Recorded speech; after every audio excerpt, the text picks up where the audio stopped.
الحمد لله نحمده ونستعينه ونستغفره ونؤمن به ونتوكل عليه ونعوذ بالله من شرور أنفسنا ومن سيئات أعمالنا من يهده الله فلا مضل له ومن يضلله فلا هادي له ونشهد أن لا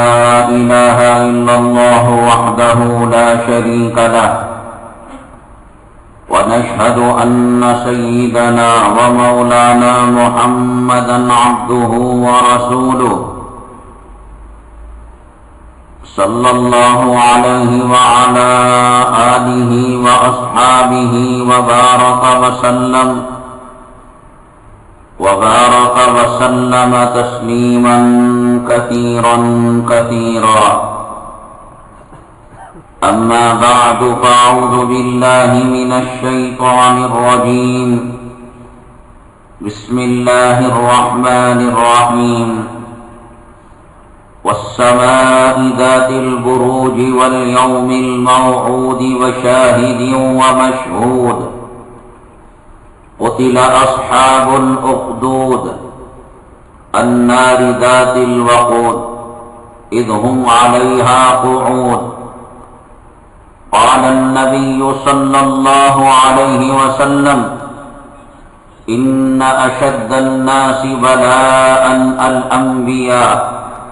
ثم الأمثل فالأمثل أو كما قال النبي عليه الصلاة والسلام رب اشرح لي صدري ويسر لي أمري واحلل عقدة من لساني يفقهوا قولي اللهم صل على سيدنا مولانا محمد في أول كلامنا اللهم صل على سيدنا مولانا محمد في أوسط كلامنا اللهم صل على سيدنا مولانا محمد في آخر كلامنا. معزز سامعین کرام، اللہ تبارک تعالی حضرات انبیاء علیہم الصلاۃ والتسلیم کو دنیا میں مبعوث فرماتے ہیں تاکہ اہل ایمان کو حوصلہ ملے، اہل ایمان کو طاقت ملے، اہل ایمان کو قوت ملے، اور ہر پیغمبر کی یہ کوشش ہوتی ہے کہ مایوسی کو ختم کریں، بس ہمتی، احساس کمتری، یہ منافقوں کا شیوا ہے۔ مومن اور مسلمان طاقتور ہوتا ہے، حالات کا سامنا کرنے والا ہوتا ہے، آزمائشوں کو اپنے ساتھ مقابلہ کرنے والا ہوتا ہے۔ اسی لیے کلام پاک میں اللہ تعالی نے فرمایا وَلَا تَيْأَسُوا مِن رَحْمَةِ اللَّهِ، اللہ کی رحمت سے مایوس نہ ہو۔ إِنَّهُ لَا يَيْأَسُ مِن رَحْمَةِ اللَّهِ إِلَّا الْقَوْمُ الْكَافِرُونَ۔ اللہ تعالیٰ نے فرمایا کہ اللہ تعالیٰ کی رحمتوں سے مایوس ہونا کافروں کا کام ہے۔ شیطان حالات ایسے پیدا کرتا ہے کہ مسلمانوں کے اندر احساس کمتری پیدا ہو جائے، مایوسی پیدا ہو جائے۔ آج پوری دنیا میں ہم نے اپنے جمعہ کے عنوان کے اندر 15 دن پہلے یہ عنوان لگایا تھا، رمضان المبارک کے فوراً بعد یا رمضان المبارک کے آخری جمعہ میں، کہ مصر کا فرعون پھر لوٹ کر آیا۔ اس وقت اس کی فرعونیت اور تشدد اس وقت تک جتنا برپا ہوا تھا، دوسرے عنوانوں کی وجہ سے یہ عنوان نہ آ سکا۔ آج پھر جب ہم اس عنوان کو لیے ہیں تو ایک مستقل فرعونیت کی تاریخ اور فرعونیت کا باب رقم کیا ہے مصر کے ظالموں نے اور مصر کے فرعونوں نے۔ اور گزشتہ جمعہ ہمارے اس فیصلے کی تائید امام حرم ڈاکٹر سعود الشریم سب سے پہلے انہوں نے یہی بات کہی کہ مصر کے جو موجودہ حکمران ہیں لگتا ہے کہ یہ فرعون کے خلیفہ ہیں اور فرعون کے جانشین ہیں، اور فرعون کی روح ان حکمرانوں کے اندر سرایت کر رہی ہے۔ اور پھر اس بات کی تائید کی ڈاکٹر عبدالرحمان السدیس جو حرمین شریفین کے امور کے نگران ہیں اور رئیس الائمہ سمجھے جاتے ہیں، اور پوری دنیا کے اندر جن کی مقبولیت ہے اللہ کے فضل و کرم سے، انہوں نے بھی اس بات کی تائید کی کہ مصر کے اندر جو ہو رہا ہے وہ ظلم اور تشدد ہے، فرعون کا کام ہے، اور اصحاب الاخدود کی یاد کو مصر کے اندر تازہ کیا جا رہا ہے، جس کا اللہ تبارک تعالیٰ نے کلام پاک کے اندر سورہ بروج کے اندر جس کا تذکرہ فرمایا۔ ہزاروں نہتے مسلمانوں کو بغیر کسی خطا کے، بغیر کسی جرم کے، بغیر کسی غلطی کے بمباری کی گئی، ان کے کیمپوں پر ہتھگولے ڈالے گئے، آگ لگائی گئی۔ قصور کیا تو مردوں نے کیا ہوگا، نوجوانوں نے کیا ہوگا، معصوم نہتی عورتیں، معصوم ہزاروں سینکڑوں بچے، ان کو جام شہادت پلا دیا گیا، اور کہا جا رہا ہے کہ 10,000 افراد کے قریب مصر کے موجودہ فرعونوں نے مسلمانوں کو جام شہادت پینے پر مجبور کیا۔ ایک بات میں آپ کو عرض کر دوں کہ کوئی اگر یہ کہے یا کسی کے دل کے اندر یہ شیطانی وسوسہ آئے، بھائی شوال کا مہینہ ہے، 6 روزوں کی فضیلت بیان کیجیے، رمضان المبارک کے بعد مسجدیں ویران ہیں، نماز کی فضیلت بیان کیجیے، یہ مصر کا بیان ہم تو اخباروں میں پڑھتے ہیں، ٹی وی میں دیکھتے ہیں، یوٹیوب میں دیکھتے ہیں، اور ساری دنیا کو معلوم ہے اس کا مسجد کے ممبر و محراب سے صدا لگانے کی، گونج لگانے کی کیا ضرورت؟ اور بھی تو مساجد ہیں، وہاں کے ائمہ نہ دعا کرتے ہیں، نہ بد دعا کرتے ہیں، نہ ذکر کرتے ہیں، بس نماز ہے، روزہ ہے، مسجد ہے، داڑھی ہے، ذکر ہے، تسبیح ہے، درود ہے، یہ کیا کیا نئی چیزیں لے کر بیٹھ جاتے ہیں۔ اللہ کے حبیب پاک جناب محمد رسول اللہ صلی اللہ علیہ وسلم نے فرمایا، دنیا کے اندر جہاں کہیں مسلمان رہتا ہو، بستا ہو، ان کا آپسی جو رشتہ جو سب سے زیادہ طاقتور ہے وہ سالے اور بہنوی کا نہیں ہے، بھائی بہن کا نہیں ہے، اولاد ماں باپ کا نہیں ہے، سسرالی نہیں ہے، انما المؤمنون اخوہ، جو ساری کائنات کے اندر جو سب سے طاقتور 1 نمبر کا مضبوط رشتہ ہے وہ کلمہ طیبہ کی نسبت کا رشتہ ہے اور ایمان کا رشتہ ہے۔ دنیا کے کسی چپے میں، وہ سری لنکا کے اندر ہو، الجزائر کے اندر ہو، تیونس کے اندر ہو، لیبیا کے اندر ہو، فلسطین کے اندر ہو، افغانستان کے اندر ہو، یا ایران کے اندر ہو، تہران کے اندر ہو، انڈونیشیا ملیشیا کے اندر ہو، اس کا کلمہ اور ہمارا کلمہ اگر ایک ہے وہ ہمارا ایمانی بھائی ہے، اس کا دکھ ہمارا دکھ ہے، اس کی تکلیف ہماری تکلیف ہے۔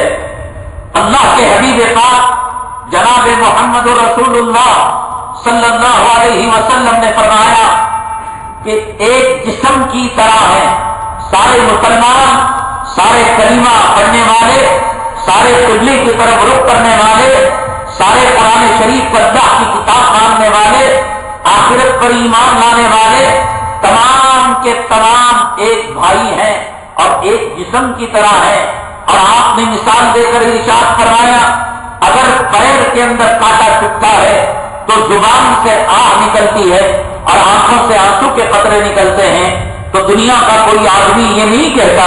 ڈاکٹر یہ نہیں کہتا کہ کانٹا تمہارے پیر کے اندر لگایا جا رہا ہے، انجیکشن تمہاری ران میں دیا جا رہا ہے، تمہارے پٹھے پر دیا جا رہا ہے، اور تم زبان سے آہ کہہ رہے ہو۔ پٹھا تو کچھ نہیں کر رہا ہے، پیر میں ٹانکے لگائے جا رہے ہیں، وہ تو کچھ نہیں کہہ رہا ہے۔ آنکھ کو کوئی نہیں کہتا کہ آنسو کے قطرے تو کیوں نکال رہی ہے، ہم نے تیرے اندر ڈراپ نہیں ڈالے اور تجھ میں انجیکشن نہیں دیا، تو اس کو معلوم ہے کہ یہ سارے ایک جسم کے اعضاء ہیں اور پارٹس ہیں۔ ایک جگہ تکلیف ہوتی ہے تو دوسرا عضو اس تکلیف کو محسوس کرتا ہے۔ دنیا کے کسی شعبے میں کسی مسلمان کو ستایا جاتا ہو اور دنیا کے کسی حصے میں کوئی مسلمان بھوکا رہتا ہو، پیاسا رہتا ہو اور مظلومیت کی آہ اور صدا لگاتا ہو، یہ ہمارا نماز کی طرح، روزے کی طرح، حج بیت اللہ کی طرح، کلام پاک کی تلاوت کی طرح، ذکر کی طرح، درود کی طرح، یہ ہمارا ایمانی فریضہ ہے کہ ہم کلمہ گو مسلمانوں کی آہ کی فریاد کو سنیں، اور ہماری ذمہ داری ہے کہ ظالم کا دفاع کریں اور مظلوم کی مدد کریں۔ اللہ کے حبیب پاک جناب محمد رسول اللہ صلی اللہ علیہ وسلم نے فرمایا انصر الظالم والمظلوم، اے لوگوں ظالم کی بھی مدد کرو اور مظلوم کی بھی مدد کرو۔ صحابہ کرام نے عرض کیا مظلوم کی مدد تو سمجھ میں آتی ہے، ظالم کو کیوں مدد کی جائے؟ فرمایا کہ ظالم کا ہاتھ پکڑ کر، ظالم کو ظلم سے روک کر تم ظالم کی مدد کیا کرو۔ یہ ہماری ایمانی ذمہ داری۔ آج 2 وقت کے کھانے پر مطمئن، آج بیوی کے بسترے پر مطمئن، آج دکان چلتی ہے تو چہرے پر بشاشت، اور دکان نہیں چلتی ہے تو چہرہ آزردہ ابو سمخم کریرہ کی طرح جھریاں پڑی ہوئی۔ آج ہماری زندگی کا مقصد یہ جہنم کی پیٹ کی آگ بجھانا، یہ شرمگاہ کی خواہشات کو مکمل کرنا۔ آج ہماری زندگی کا مقصد ان آنکھوں کو غیر محرم عورتیں، بے پردہ عورتیں، بازاری فاحشہ عورتیں اور گندی عورتوں کو دیکھ کر ان آنکھوں کو تسکین پہنچانا۔ ہماری زندگی کا مقصد ہمارے کانوں کے اندر گانوں کے بول آنا اور غزلوں کے بول آنا اور دنیا کے بول آنا، زمین کا کاروبار، بزنس اور مکانوں کا کاروبار اور پھر کپڑوں کا کاروبار۔ اچھا لگتا ہے کہ کوئی ان کا ہمیں تذکرہ کرے، کوئی لیلا کا تذکرہ کرے، کوئی بیوی کی تعریف کرے، کوئی بیوی کے کھانے کی تعریف کرے، کوئی بیوی کے گھر کے رہن سہن کی تعریف کرے۔ خود غرضی کی زندگی کے اندر آج کا مسلمان مبتلا ہے، اسے پتہ نہیں ہے مصر کے اندر کیا ہو رہا ہے، اسے پتہ نہیں ہے الجزائر کے اندر کیا ہو رہا ہے، اسے پتہ نہیں ہے کہ تیونس کے اندر کیا ہو رہا ہے، اور بس اخبار دے کر کیا بھی مسلمانہ لڑکا مر رہی نا بہت کہہ دیا۔ ایک صاحب تو یہاں تک کہنے لگے اور ان کے کہنے کا مقصد یہ تھا ہندوستان میں لاکھ درجے بہتر جی، یا فلاں پارٹی اسلام دشمن، مسلمان دشمن، فلاں جماعت، فلاں فرقہ، اب وہاں کوسی وہ جماعت ہے، وہاں کوسی پارٹی ہے، مسلمان کو کاٹ رہا ہے، مسلمان پر گولیاں چلا رہا ہے۔ ہم اس ہندوستان کے اندر کروڑوں درجے پرامن ہیں، یہ ذہنیت ہے لوگوں کی، یہ ذہنیت کی عکاسی ہے لوگوں کی۔ رحم کرنا تو دور کی بات، دعائیں کرنا تو دور کی بات، ایک دعا کی، اے اللہ شام کے مسلمانوں کی مدد فرما، اے اللہ مصر کے مسلمانوں کی مدد فرما، اے اللہ یہ جو عدولی آیا ہے، یہودی ایجنٹ آیا ہے، اے خداوند کریم ابرہا پر عذاب نازل کرنے والے، قوم نوح کو غرق کرنے والے،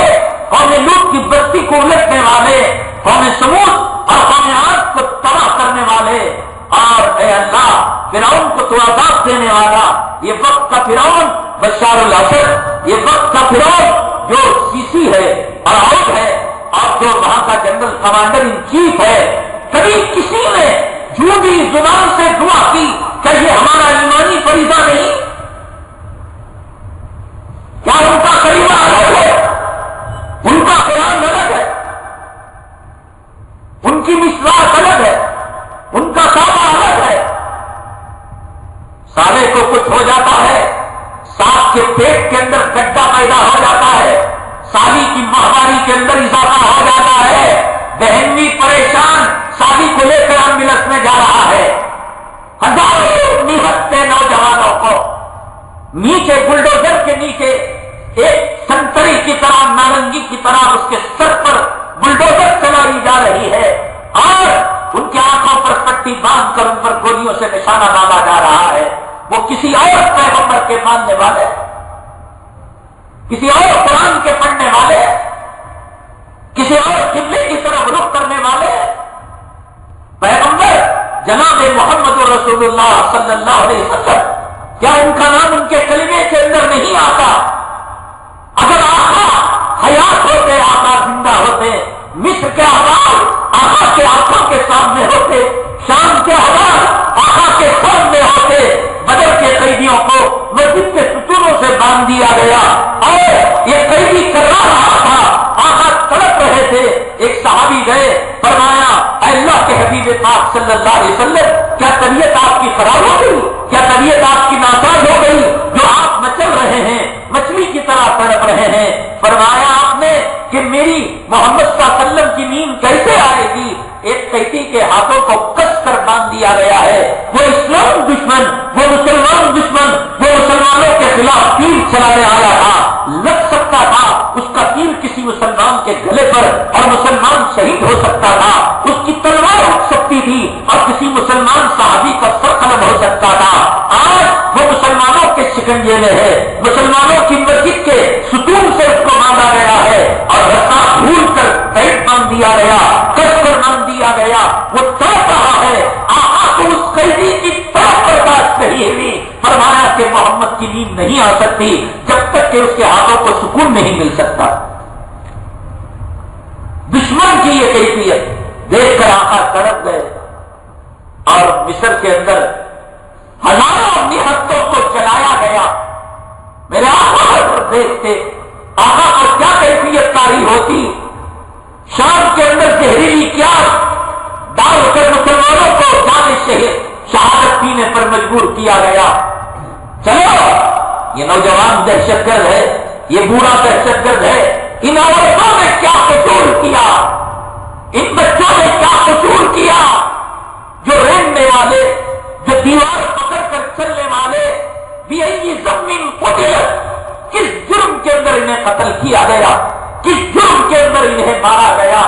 اس حاملہ عورت کو جو کل ایک نبی کے امت کو اور نبی کے غلام کو اور گاندھی کو جنم دینے والی تھی، آج کس جرم کے اندر اسے قبر کے اندر اتارا گیا؟ کیا یہ ہماری ذمہ داری نہیں ہے؟ صبح میں ناشتے کی فکر، دوپہر میں کھانے کی فکر، رات میں پھر لذیذ مرغم غذاؤں کی فکر، بچی کی شادی کی فکر، لڑکے کے ایڈمیشن کی فکر۔ یہ کوئی اور ہے جو آپ سے کیا خون انہوں نے مانگا تھا؟ کہا آپ کے خون کی کمی ہے، تم ہمیں مسلمانوں خون دے دو، افراد دے دو، لشکر دے دو، فوج دے دو، چندہ بانٹے تو تمہاری مسجدوں کے سامنے روپیہ مانگا تھا، تمہارے بچوں کو مانگے تھا۔ ایمانی فریضہ تھا کہ ہم اس ظلم کا دفاع کرتے، ایمانی فریضہ تھا کہ ہم مظلوم کا ساتھ دیتے اور ظالم کے سامنے سینہ سفر ہو کر ہم اس کا مقابلہ کرتے۔ ادنا درجے میں بیانوں میں تذکرہ نہیں، ادنا درجے میں دعاؤں میں تذکرہ نہیں، ادنا درجے کے اندر ان کی غمخواری نہیں، ان کے تذکرے نہیں۔ ہمارا ہندوستان بہتر بھی فلاں تنظیم ہے، بی جے پی ہے، آر ایس ایس ہے، وہاں کون سی آر ایس ایس ہے، وہاں کون سی بی جے پی ہے۔ ہندوستان بات کر دے بہتر، اس قسم کے نظریات ہیں، اس قسم کے خیالات ہیں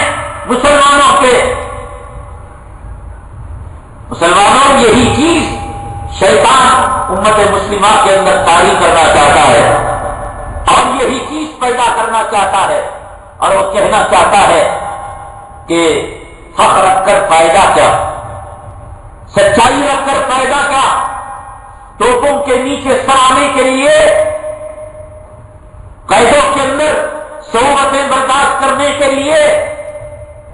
عورتوں کو بیوہ کرنے کے لیے، بچوں کو یتیم کرنے کے لیے اور سہاگوں کو جاننے کے لیے ہر طرف ایک مایوسی۔ اور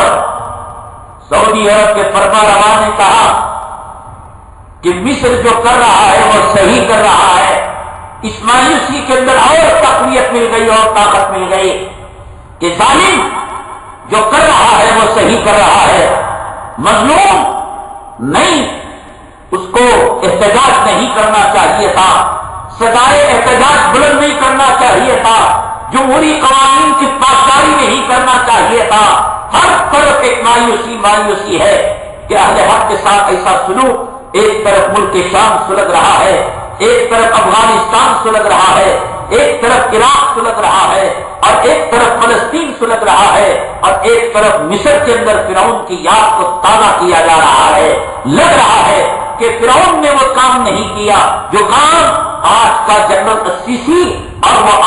جو وہاں کا گورنر ہے اور وہاں کا ذمہ دار ہے، آج وہ کام کر رہا ہے۔ فرعون بھی اگر آ جاتا ان کے کارناموں کو دیکھ کر وہ شرما جاتا اور شرم کے مارے اپنے چہرے کے اوپر کپڑا ڈال لیتا۔ ہر طرف ایک مایوسی ہے، کیوں ایسا ہو رہا ہے؟ اہل حق ہوتے جیت ان کی ہوتی، اہل حق ہوتے فتح ان کی ہوتی، اہل حق ہوتے کامیابی ان کی ہوتی۔ کیوں ان کو قیدوں کے اندر مارا جا رہا ہے؟ کیوں ان کو بھوکا پیاسا رکھا جا رہا ہے؟ کیوں ان کو ماں اور بہنوں کی عزت اور آبرو، عصمت اور عفت اور پاک دامنی کے ساتھ کھیلا جا رہا ہے؟ آپ ظالم کے ہاتھ کو کیوں اللہ تعالیٰ نہیں مانتا؟ کیوں کیمیکل گیس ڈال کر ان بچوں کو موت کی ہمیشہ کی نیند سنایا جا رہا ہے؟ ماں کے گودوں کو کیوں اجاڑا جا رہا ہے؟ آج محمد مرسی جنہوں نے خلافت راشدہ کی یاد کو تازہ کیا تھا، جنہوں نے پورے دنیا کے اندر ایک نمبر کا جو اسلام اور مسلمانوں کا دشمن تھا اسرائیل، جس کے رابطے کو اس نے ختم کرنے کی کوشش کی تھی، جس نے فلسطین اور غزہ پٹی کے اندر دنیا کا واحد ملک تھا جو ملک مصر، جو ایک خفیہ راستے سے سامان کو پہنچا رہا تھا، اور جس نے سمندر کے اندر جب اسرائیل اپنا بحری بیڑا تیار کرنا چاہ رہا تھا اور فوجی اڈا تیار کرنا چاہ رہا تھا، اس نے اس معاہدے کو کینسل کر دیا، اور جس نے اس سے پہلے وقت کا جو فرعون تھا حسنی مبارک، جو اب ان فرعونوں کے ساتھ مل کر رہا ہو کر آزاد ہو چکا ہے، فرعون مل چکا ہے۔ میں نے ایک بات ہمیشہ کہی ہے، الخبیثات للخبیثین والخبیثون للخبیثات، گندی طبیعت کی طرف مائل ہوتی ہے، اچھی طبیعت کی طرف مائل ہوتی ہے۔ عربی کا مشہور مقولہ ہے الجنس یمیل الی الجنس، کہ جنس ہمیشہ اپنے جنس کی طرف جو ہے مائل ہوتی ہے۔ ایک مجلس ہوتی ہے، مولوی ملا کرتا ہے، مؤذن ملا کرتا ہے، امام ملا کرتے ہیں، علماء ملا کرتے ہیں، داڑھی منڈوں کی ٹیم الگ ہوتی ہے، ہجڑوں کی ٹیم الگ ہوتی ہے، جورو کے غلاموں کی ٹیم الگ ہوتی ہے، جورو کے بچوں کے حدیث کے پلانے والوں کے پہنانے والوں کی ٹیم الگ ہوتی ہے۔ الجنس یمیل الی الجنس، جورو کا غلام عالم سے نہیں ملتا، عالم جورو کے غلام سے نہیں ملتا، داڑھی والا داڑھی منڈے سے نہیں ملتا، دیندار الگ، تبلیغی الگ، دیوبندی الگ، بریلوی الگ، یہ جو ہے شریعت کا مزاج ہے۔ مصر کے اندر جو فرعون کی حکومت آئی تو اب ایک فرعون کو قید کے اندر سلاخوں کے پیچھے حسنی مبارک، جس نے مصر کے اندر فرعونیت کی یاد کو تازہ کیا تھا، جس نے خلافت راشدہ کی یاد کو فراموش فرمایا تھا، اب اس کو وہ کیسے برداشت کریں گے؟ کل انہوں نے اس کو رہا کرا دیا، آزادی کے نام پر فوجی ہاسپٹل کے اندر عیاشی دی جا رہی ہے اس کو، اور پھر ٹریٹمنٹ ہونے کے بعد اس کو اس کے محل کے اندر واپس کر دیا جائے گا۔ اور محمد مرسی ان چیزوں کے قائل نہیں تھے، اور جو گیس کا معاہدہ حسنی مبارک نے اپنے زمانے میں کیا تھا، گیس کی پائپ لائن اسرائیل کو سپلائی ہو رہی تھی، اس نے ان کو کٹ کر دیا تھا، فلسطینی مظلوموں اور مسلمانوں کے لیے رسدگاہ بنایا تھا، غذائیں وہاں پر جاتی تھیں، دوائیاں وہاں پر جاتی تھیں۔ یہ اسرائیلی اور اسرائیلی فرمانروا اور اسرائیلی شہیدوں کو یہ چیز برداشت ہو سکتی تھی، چنانچہ حسنی مبارک کے جو وفادار کتے تھے ان کے دلوں کے اندر ایک وسوسہ پیدا کیا گیا کہ محمد مرسی آئے ہیں، اتنے مہینے ہو گئے، نہ قوم کے اندر اتحاد ہے، نہ قوم کے اندر اتفاق ہے، اور جو ترقی کا وعدہ لے کر یہ آئے تھے آج تک اس ترقی پر اس ملک کو لے کر نہیں گئے، نوجوانوں کو نوکریاں نہیں ملی، اور پھر ملک کی معاشی حالت، اکنامک پالیسی یہاں پر درست نہیں ہوئی۔ منافقت کے ذریعے سے ہمیشہ اسلام اور مسلمانوں کے درمیان منافقت کے بیج بو کر اختلاف کو ہوا دی گئی ہے، جھگڑوں کو ہوا دی گئی ہے۔ اسلام کی شروع تاریخ سے آپ منافقوں کے کارنامے دیکھ لیں۔ اسی لیے اللہ تبارک تعالیٰ ایک مشرک کو، ایک یہودی کو، ایک عیسائی کو وہ عذاب نہیں دیتے جو منافق کو عذاب دیتے ہیں، اس لیے کہ منافق اپنوں کے بھیس میں اسلام اور مسلمانوں کے درمیان جھگڑا پیدا کرتا ہے، لڑائی پیدا کرتا ہے۔ اللہ نے ان کے بارے میں کہا ان المنافقین فی الدرک الاسفل من النار ولن تجد لهم نصیرا، منافق جہنم کے سب سے نچلے طبقے میں، ایسے طبقے میں کہ خود جہنم روزانہ 100 مرتبہ 70 مرتبہ اس سے پناہ مانگتی ہوگی۔ اللہ تبارک تعالیٰ منافق کو ایسے جہنم کے طبقے کے اندر داخل کریں گے۔ ایسے حسنی مبارک کے وفاداروں کو منافقوں کی شکل میں لے کر ملک کے اندر ایک جو ہے سیلاب برپا کیا گیا، ایک ہوا کھڑا کیا گیا کہ نوجوانوں کو نوکری نہیں ملی، ترقی نہیں ہوئی، یہ نہیں ہوا، وہ نہیں ہوا، اور بغاوت پر لوگوں کو آمادہ کیا گیا تاکہ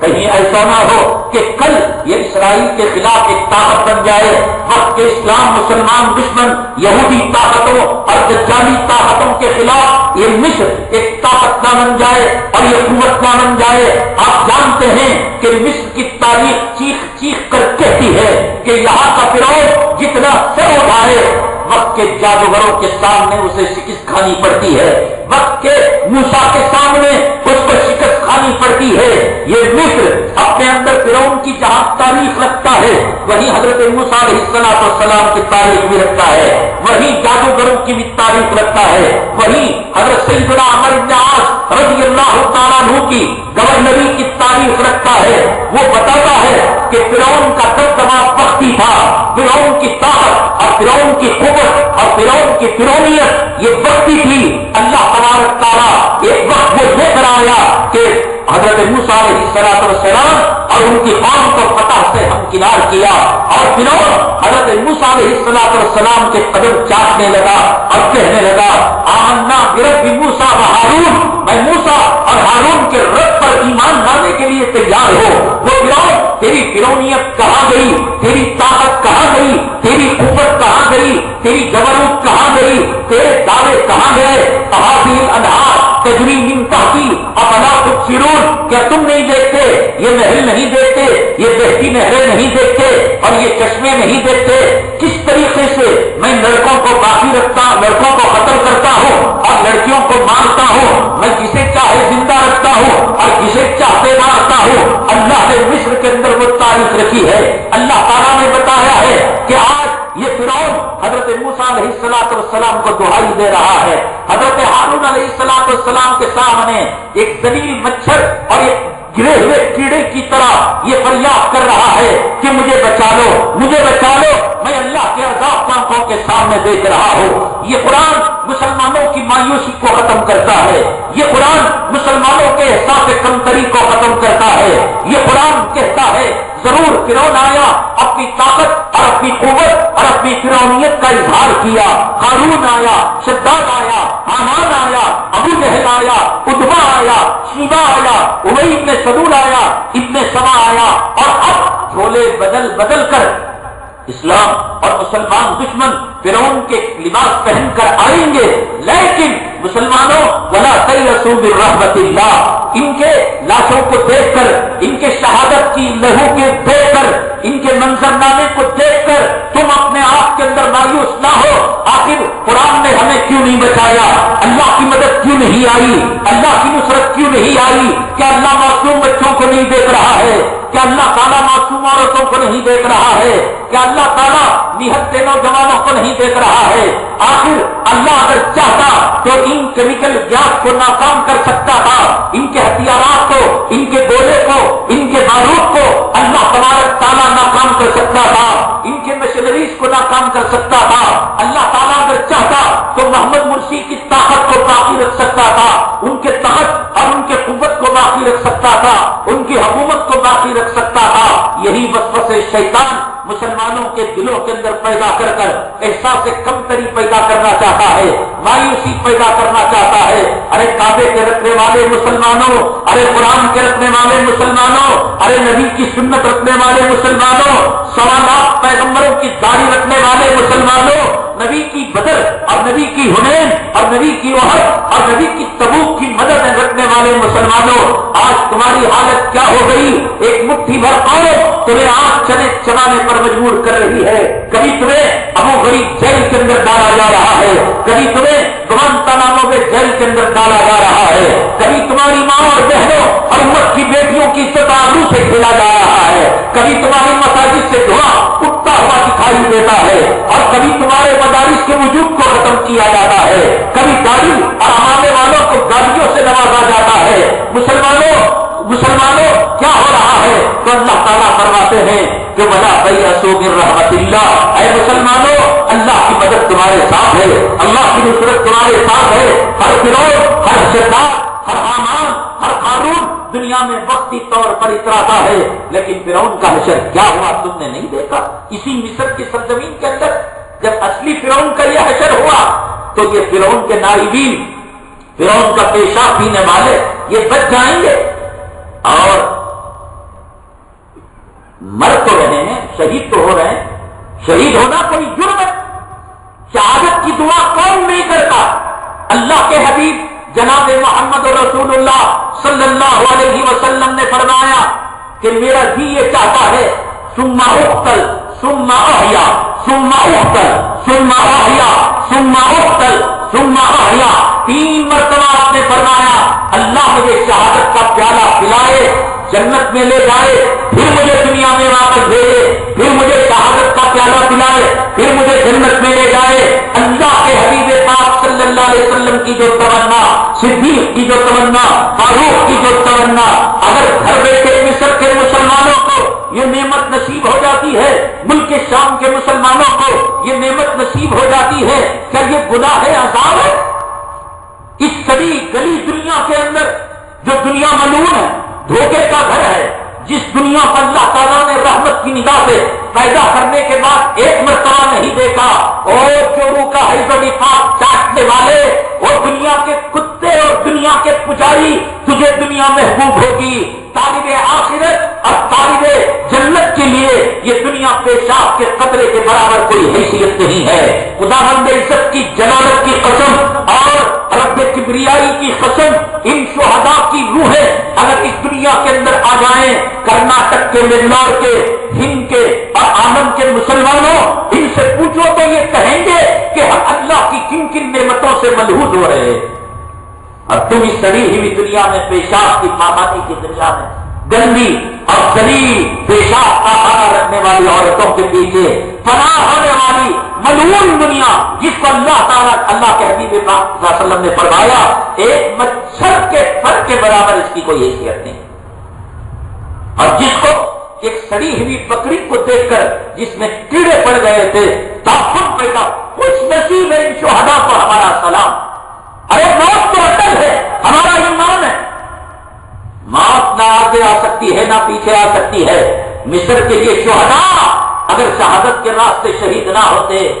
اگر یہ شام کے شہداء شہادت کے راستے سے شہید نہ ہوتے، خداوند قدوس کی عزت و جلالت کی قسم زلزلے میں یہ مر جاتے، طوفان میں مر جاتے، اور کسی حادثے کے اندر مر جاتے۔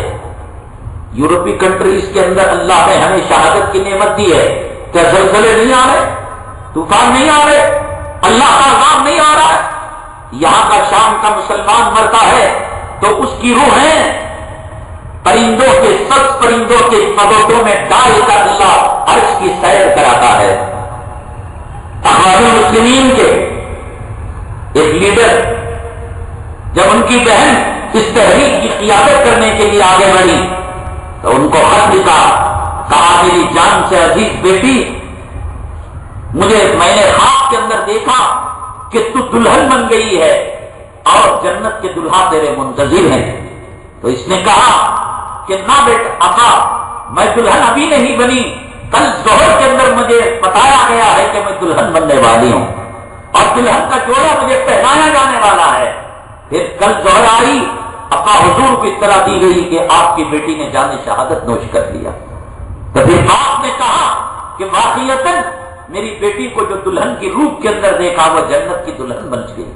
اور جنت کا دلہا اس کا ہاتھ پکڑ کر لے کر گیا۔ موت تو اٹل ہے، مصر کا مسلمان نہ مرتا، کھانسی میں مر جاتا، وبائی بیماری میں مر جاتا۔ موت نہ وقت سے پہلے آ سکتی ہے نہ وقت کے بعد آ سکتی ہے۔ مسلمانوں ایسا سے کمتری ختم کرو۔ اور کے معرکے کے بعد کفار مکہ، مشرکین مکہ اتنی لمبی لمبی 1 گز کی زبانیں ہو گئی تھی، مسلمانوں کو تانے دینے لگے تھے، مسلمانوں کو گالیاں دینے لگے تھے اور اپنے گیت گانے لگے تھے۔ آ گئے ہمارے مقابلے کے اندر لڑائی کرنے کے لیے، دیکھ لیا ان کا انجام کیا ہوا، دیکھ لیا ان کے ساتھ معاملہ کیا ہوا۔ وہ وقت نہیں تھا کیا مسلمانوں کے ساتھ ٹھٹا کیا گیا، مسلمانوں کے ساتھ مذاق کیا گیا۔ اس زمین میں اس آسمان میں کیا وہ وقت نہیں دیکھا کہ حضرت سیدہ عائشہ صدیقہ رضی اللہ تعالیٰ عنہا پر تہمت لگی تھی اور زبانیں گم ہو چکی تھی؟ کیا وہ وقت نہیں اس زمین آسمان نے دیکھا کہ تاریخ کی سرزمین کے اندر میرے آقا کو لہو لہان کیا گیا تھا؟ کیا اس زمین آسمان نے وہ وقت نہیں دیکھا تھا کہ جب خباب بن ارد کی پیٹھ سے نکلنے والا لہو سلاخوں کو اور لوہے کی اور تلواروں کو وہ جو ہے اس کی گرمی کو ٹھنڈا کر دیتا تھا؟ اس زمین آسمان نے کیا وہ وقت نہیں دیکھا تھا کہ شیر ابی طالب کے اندر مسلمان بچے اور بھیگے چمڑوں کو جو ہے بھگا کر وہ کھانے لگے تھے اور ماؤں کے سینوں سے دودھ سوکھ چکا تھا؟ کس جرم کے اندر ان کو یہ عذاب دیا گیا؟ الیاذ باللہ، عذاب آیا بھی مصر کے مسلمانوں کو، شام کے مسلمانوں کو۔ شیر ابی طالب والوں نے کیا کیا تھا؟ تاریخ کے اندر کیا ہوا تھا؟ عہد کے اندر کیا ہوا تھا؟ حالات آتے ہیں مسلمانوں پر، حالات کرنا لازمی ہے اہل ایمان پر۔ اللہ کے حبیب پاک جناب محمد رسول اللہ صلی اللہ علیہ وسلم نے فرمایا ان اشد الناس بلاء الانبیاء، سب سے زیادہ آزمائشیں جو آتے ہیں وہ انبیاء علیہ الصلوۃ والسلام کو آتے ہیں۔ الامثل فالامثل، جو نبی کے جتنا قریب رہے گا اسے حالات کا سامنا، پریشانیوں کا سامنا، آزمائشوں کا سامنا، سولی کا سامنا، قید و بند کی زندگی کا سامنا، شہادتوں کا سامنا، ظالموں کا سامنا، کیمیکل گیس کا سامنا، ہتھیاروں کا سامنا، ظالم افسروں کا سامنا کرنا، یہ اسلام کی وراثت ہے، یہ نبی کی وراثت ہے۔ الانبیاء ثم الامثل فالامثل، کس جرم کے اندر حضرت بلال آہت کرتے تھے، کس جرم کے اندر آپ کے سینے پر گرم چٹان رکھی جاتی تھی اور آپ کو گرم ریتیلی زمین کے اوپر کھینچا جاتا تھا، کوئی بات نہیں۔ اگر نہیں مرتے کسی وبائی بیماری کے اندر مر جاتے۔ مسلمانوں، ہمیں فخر ہے، ہمیں شان ہے، اللہ تبارک تعالیٰ نے ان کے درجات کو بلند کیا، اللہ تبارک تعالیٰ نے ان کے مقام کو بلند کیا، اللہ تبارک تعالیٰ نے ان کو شہادت کے منصب سے فائز کیا، اللہ تبارک تعالیٰ نے حق کے راستے میں، قرآن کے راستے میں، دین کے راستے میں اور اعلاء کلمت اللہ کے راستے میں اللہ نے ان کی مبارک جانوں کو قبول کیا۔ لوگوں، جب قربانی دی جاتی ہے تو کہا جاتا ہے کہ عیبدار جانور کی قربانی قبول نہیں ہوتی، جو کانا ہو، جو اندھا ہو، جو لنگڑا ہو، جو چل نہ سکتا ہو، جو عیبدار ہو۔ جب ایک انسان اللہ کے راستے میں قربانی دیتا ہے، عیبدار جانور کی قربانی اللہ قبول نہیں کرتا، اللہ تعالیٰ ایسی جانوں کو کیوں قبول کرے گا جو عیبدار ہو؟ ان کو قبول کرنا ان کے طہارت نفس کی دلیل ہے۔ ان کے تزکیہ نفوس کی دلیل ہے، ان کی پاکیزگی کی دلیل ہے۔ اللہ ظاہر و باطن جانتا ہے۔ اللہ نے سمجھا کہ یہ مبارک وہ روحیں ہیں جو میرے اسلام کے لائق ہیں، جو میرے دین کے لائق ہیں، جو میرے قرآن کے لائق ہیں۔ خدا نہ کرے آج ان کی جانیں اسلام کے راستے کے اندر نہ نکلتی، ہو سکتا ہے ممکن ہو کل سنیما جاتے ہوئے، عیاشی کے اڈے جاتے ہوئے، بدکاری کے راستے میں جاتے ہوئے، قیادت کی طرف قدم بڑھتے ہوئے خدا نہ کرے اگر یہ مر جاتے تو وہ مرنا کیسا ہے اور یہ مرنا کیسا ہے۔ ایسے حالات آتے ہیں، اللہ تبارک تعالیٰ اسلام مسلمان دشمنوں کو موقع دیتے ہیں، اپنی زبان ایک گز لمبی کر لو، تانے دو، لیکن اللہ تبارک تعالیٰ عہد کے موقع پر جو تانے دے رہے تھے اور مسلمانوں کی شکست کے گانے گا رہے تھے، فتح مکہ کے موقع پر یہ نہیں کہا اذا جاء نصر اللہ والفتح ورأيت الناس يدخلون في دين الله افواجا، اللہ کی مدد کیسے نازل ہوتی ہے۔ اب تم لوگوں کو دیکھو گے کہ کل جو گالیاں دے رہے تھے، کل جن کی زبانیں ایک گز لمبی ہو چکی تھی، آج کہہ رہے ہیں آپ رحیم ہیں، آپ کریم ہیں، آپ کے ابا رحم والے ہیں اور آپ کے ابا شریف ہیں، آپ خاندان شرافت سے تعلق رکھنے والے ہیں، آپ کی ذات گرامی سے رحم و کرم کے علاوہ اور ہم کوئی امید نہیں رکھتے۔ کل کہاں تھی یہ زبانیں؟ تانے دے رہی تھی، گالیاں دے رہے تھے، برا بھلا کہہ رہے تھے۔ آج لا تثریب علیکم اليوم اذهبوا انتم الطلقاء کے محتاج ہیں اور بھیک مانگ رہے ہیں۔ مسلمانوں ان حالات کا نا اسلام کے لیے، اسلام کے ماننے والوں کے لیے، مسلمانوں کے لیے ایک لازمی حصہ ہے۔ اللہ تعالیٰ فرماتے ہیں ام حسبتم ان تدخلوا الجنہ، اے لوگوں کیا تم خیال کرتے ہو کہ تم جنت میں ایسے ہی داخل ہو جاؤ گے کہ میرا باپ مسلمان تھا، میرا خاندان مسلمان تھا، میرے آبا اجداد مسلمان تھے، انا وجدنا آباءنا کذالک کا جو قانون، میرے ماں باپ کو میں نے داڑھی رکھتے ہوئے دیکھا تو میں نے بھی رکھ لیا، میرے ماں باپ کو نماز میں جھکتے ہوئے دیکھا تو میں بھی جھک گیا، میرے ماں باپ کو رمضان میں بھوکے پیاسے رہتے ہوئے دیکھا میں بھی بھوکا پیاسا رہ گیا۔ کیا تم سمجھتے ہو کہ جنت اسی چڑیا کا نام ہے؟ لا، ولما یاتکم مثل الذین خلوا من قبلکم مستکم الباساء والضراء وزلزلوا حتى يقول الرسول والذين آمنوا معه متى نصر الله متى نصر الله متى نصر الله۔ ایسے حالات جو اس سے پہلے پیغمبروں پر آئے، اس سے پہلے اہل ایمان پر آئے، وہ حالات کا آنا تمہیں ضروری ہے۔ اور ایسے حالات آئیں گے کہ پھر مسلمان کہے گا اللہ کی مدد آخر کیوں نہیں نازل ہوتی؟ اللہ بیت المقدس کی طرف کیوں نہیں دیکھتا؟ بابری مسجد کی طرف کیوں نہیں دیکھتا؟ ان معصوم بچوں کی طرف کیوں نہیں دیکھتا؟ ان جلی ہوئی لاشوں کی، شہداء کی لاشوں کی طرف کیوں نہیں دیکھتا؟ متى نصر اللہ، اللہ نے فوراً مسلمانوں کا حوصلہ بنایا، الا ان نصر اللہ قریب، یقیناً اللہ کی مدد قریب ہے۔ کیوں ڈرتے ہو، مایوس کیوں ہوتے ہو؟ تمہارے سامنے فرعون آیا، سرکشی کی، دنیا کے مچھر کے نظام کو نہیں بدل سکا، مچھر اپنا کام کر رہا ہے، مکھی کے نظام کو نہیں بدل سکا، سورج برابر طلوع ہو رہا ہے، غروب ہو رہا ہے، ستارے برابر چمک رہے ہیں، پھول برابر خوشبو دے رہا ہے، میناروں سے اذانیں برابر ہو رہی ہیں، حج کا کوٹا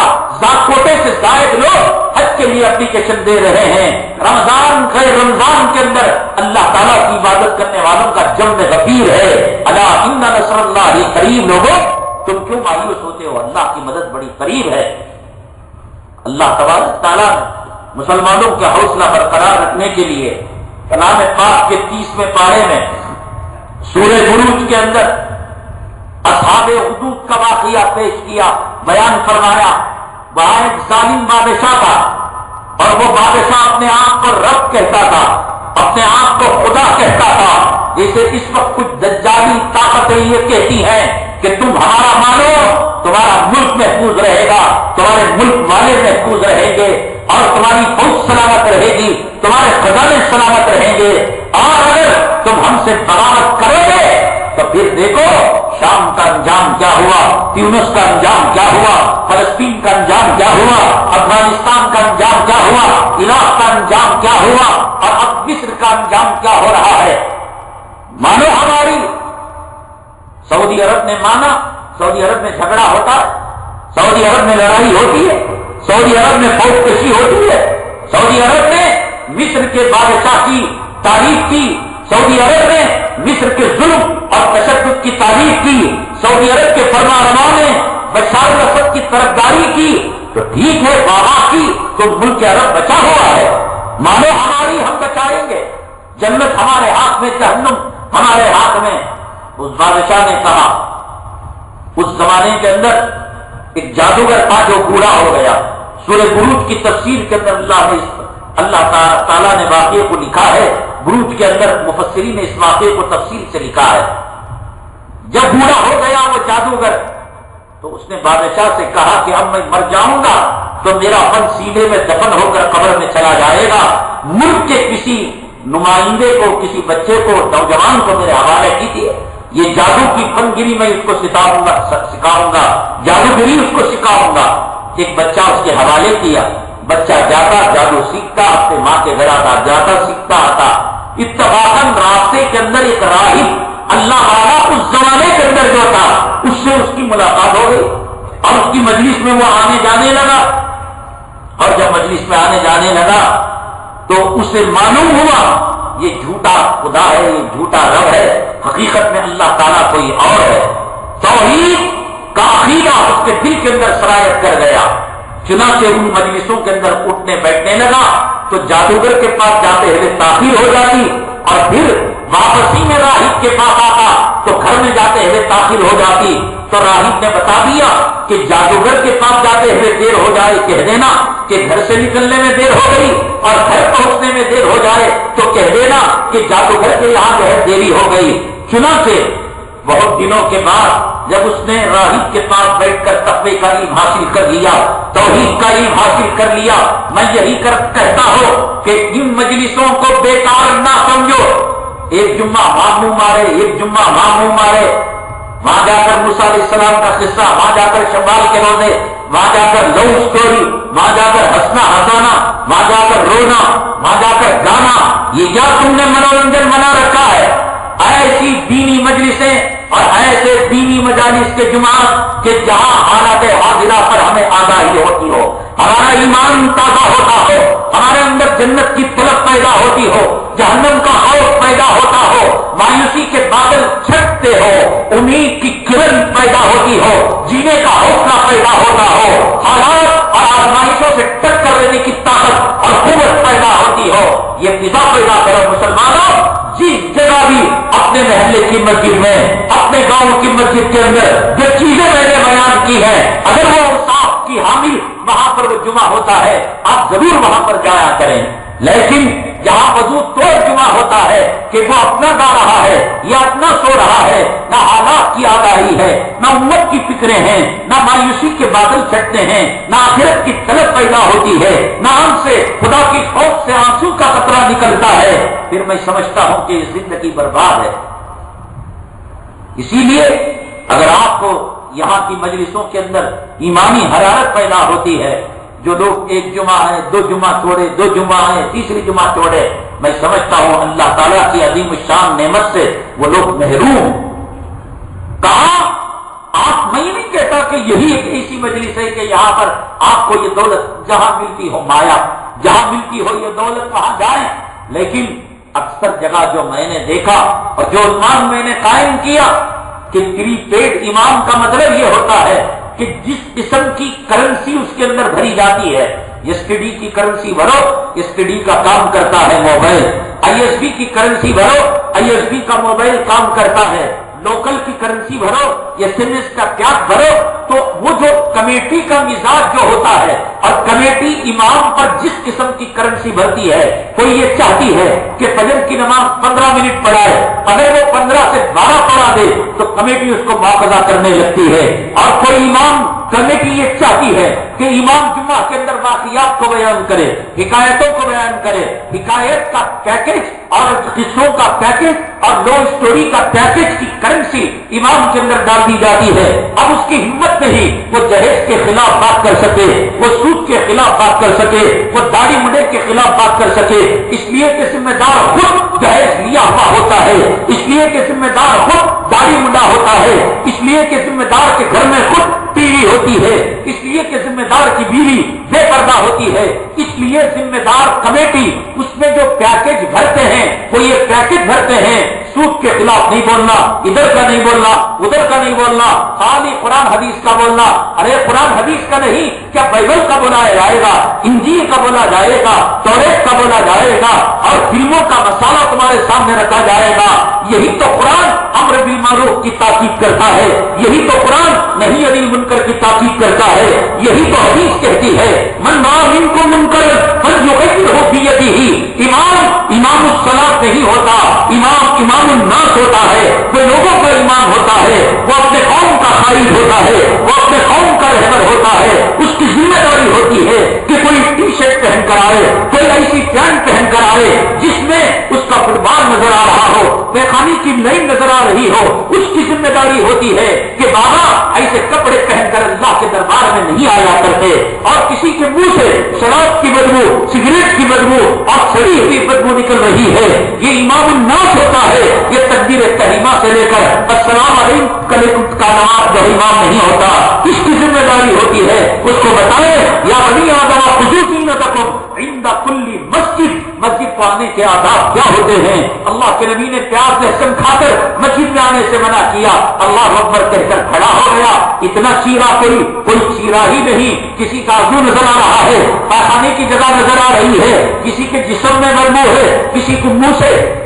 سگریٹ کی بدبو، گٹکے کی بدبو، شراب کی بدبو اور گیس کی بدبو، کوئی وی خارج کر رہا ہے، کوئی ڈکار مار رہا ہے، کوئی خلاف سنت نماز پڑھ رہا ہے، کوئی الیکٹرانک نماز پڑھتا ہے، کوئی روبوٹ کی نماز پڑھتا ہے، کوئی تجویز زور زور سے پڑھتا ہے۔ آج ایک مذاق بن چکا ہے، اور امام کو پری پیڈ بنا کر ہمارا عنوان جب لگا تو کچھ لوگ سڑ گئے، کیا یہ پری پیڈ کیا پوسٹ پیڈ کیا؟ ایک تو صرف مثال دینے کے لیے کہ آج امام کو غلام بنا دیا گیا، ایسے جیسے کرنسی غلام ہوتی ہے، پری پیڈ کرنسی غلام ہوتی ہے، جو پیکیج ڈالا جاتا ہے وہی پیکیج کام کرتا ہے۔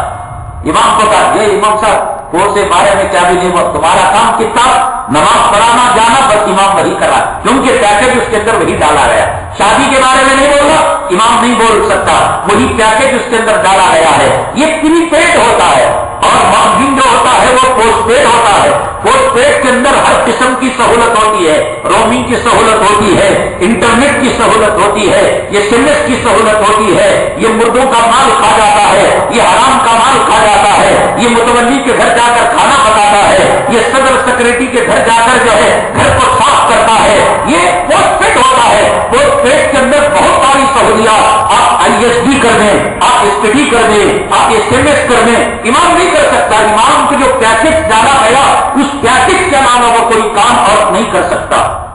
اسے جو عنوان دیا گیا، اسے نماز کا جو طریقہ بتایا گیا، فجر میں 12 منٹ، ظہر کے اندر 11 منٹ، مغرب کے اندر 9 منٹ، بس اگر 2 منٹ کم ہو گئے، 2 منٹ بڑھ گئے، ایک مرتبہ کی خطا معاف ہوگی، جورو کا سینڈل معاف ہو سکتا ہے، جورو کا بیلن معاف ہو سکتا ہے، جورو کا جھاڑو کا کٹا معاف ہو سکتا ہے۔ یہ جتنے آفیشل لوگ نظر آتے ہیں نا، کوٹ پہنے ہوئے، ٹائی پہنے ہوئے، جب باہر نکلتے ہیں اس بڑے کھڑا ہو نکلتے ہیں، یہ سب جورو کے مار کھائے ہوئے خدا بندے قدوس کی عزت کی جلالت کی قسم، جو صحابہ سے محبت نہیں رکھتا، علماء ربانی سے محبت نہیں رکھتا، علماء حقانی سے محبت نہیں رکھتا، علماء کی مجلس میں نہیں بیٹھتا، خدا کی قسم خدا بندے قدوس کا عذاب اس پر مسلط ہوتا ہے، اور وہ عذاب کو عذاب نہیں سمجھتا۔ جورو کا 1 نمبر کا غلام ہوتا ہے، بچوں کا 1 نمبر کا غلام ہوتا ہے، جورو کے مار سہتا ہے، بچوں کی گالیاں سہتا ہے، اس کی ساری دادا گیری گیٹ کے اپنے بنگلے کے گیٹ پر اپنے اپارٹمنٹ کے واچمین کے پاس ختم ہو جاتی ہے، اور جب اندر جاتا ہے جو باہر کا شیر بن کر بھاگ رہا تھا، بھیگا چوہا بن کر اس کی جورو اس کی بلی بن کر اسے بھگاتی رہتی ہے۔ اگر وہ کہے پیر دبانے کے لیے، یہ خدا کی قسم نہیں کھا کر کہہ رہا ہو، 1 نمبر کے حرام الدہر جورو کے خلاف، جو امام اور مؤذنوں کے سامنے اور دین کے داعیوں کے سامنے اور مدرسین کے سامنے، علماء کے سامنے جو اپنی شیخی وگارتے ہیں، کبھی ایک مرتبہ دیکھے ان کا جسم کا معائنہ کرے، اسکیننگ کرے، کتنے بیلن کی مار پڑی ہوگی، جھاڑو کے کٹے کی مار پڑی ہوگی، سینڈل کی مار پڑی ہوگی، اسکیننگ رپورٹ کے اندر یہ بات ملے گی۔ یہ عذاب ہے اللہ تعالیٰ کا۔ من اعرض عن ذکری فإن له معیشۃ ضنکا، آرڈر کرتی ہے یہ میرے ساتھ غسل کرے نہیں کرے، جاؤ ہوٹل کا کھانا کھلاؤ، فلاں ہوٹل کے اندر فلاں چیز،